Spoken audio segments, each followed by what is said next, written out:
I have a message for the tyrants of Tehran. If you strike us, we will strike you. There is no place.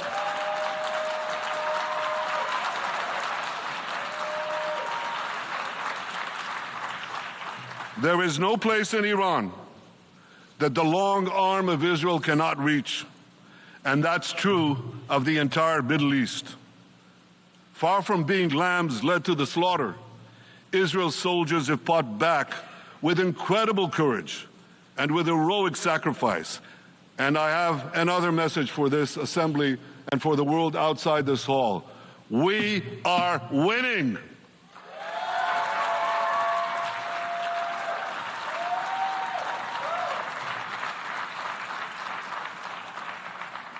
Ladies and gentlemen, as Israel defends itself against Iran in the seven-front war, the line separating the blessing and the curse could not be more clear. This is the map I presented here last year. It's a map of a blessing. It shows Israel and its Arab partners forming a land bridge connecting Asia and Europe between the Indian Ocean and the Mediterranean Sea. Across this bridge, we will lay rail lines, energy pipelines, fiber optic cables, and this will serve the betterment of 2 billion people. Now look at this second map. It's a map. Look at the second map. It's a map of a curse.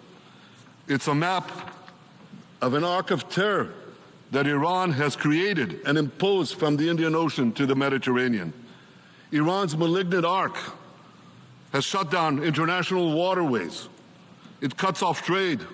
It destroys millions, destroys nations from within, and inflicts misery on millions. On the one hand,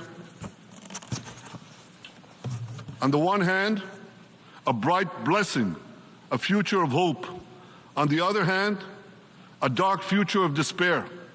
And if you think this dark map is only a curse for Israel, if you think that, then you should think again. Because Iran's aggression, if it's not checked, will endanger every single country in the Middle East and many, many countries in the rest of the world. Because Iran seeks to impose its radicalism well beyond the Middle East. That's why it funds terror networks on 5 continents. That's why it builds ballistic missiles for nuclear warheads to threaten the entire world. For too long, the world has appeased Iran.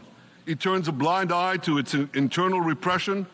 It turns a blind eye to its external aggression. Well, that appeasement must end. And that appeasement must end now.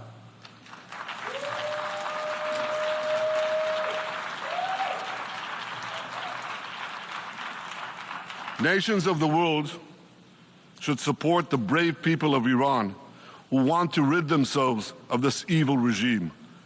Responsible governments should not only support Israel in rolling back Iran's aggression, they should join Israel. They should join Israel in stopping Iran's nuclear weapons program. In this body, in the Security Council, we're going to have a deliberation in a few months. And I call on the Security Council to snap back UN Security Council sanctions against Iran, because we must all do everything in our power to ensure that Iran never gets nuclear weapons.